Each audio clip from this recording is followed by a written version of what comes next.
lumber to the customers, get paid, cut you guys a check. And it all depends on the timing on how long. I can dry the stuff in 5 or 6 days, but sometimes I have to accumulate enough to put a full kiln charge together, so it might delay me a couple extra days here and there. So the kiln comes onto the property also? No, the kiln stays at the mill. At the mill. Kiln in the mill.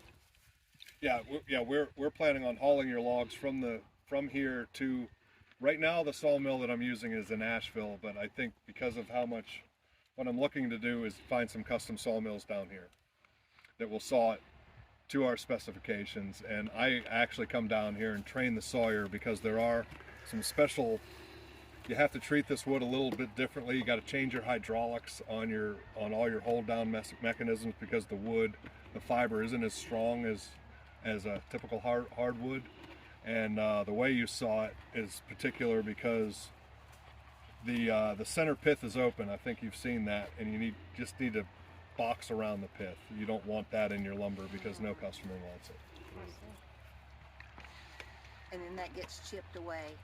And the chipper is on site?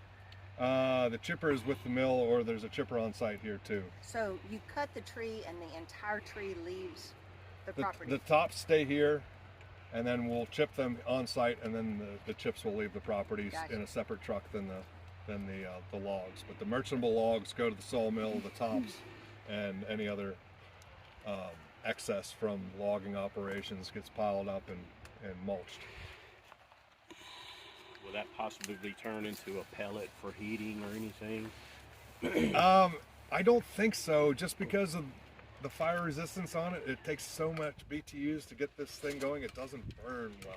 Like it's a couple of the markets we're looking into, I don't think they're big enough, but fireworks manufacturers actually love Paulownia charcoal because it has such a high ignition point, and it almost burns at a white color, not the blue or the orange.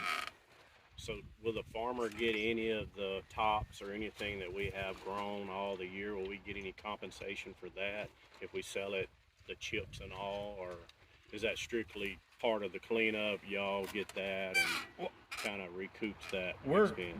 We are any dollar that we can make, we are giving back to you. We do not make money on the chips, but you're recovering dollars, so it makes your total paycheck better, if that makes sense. Instead of, if we can get 25 cents a ton or 50 cents a ton for your chips, we're still going to do that because that covers some of my operation costs.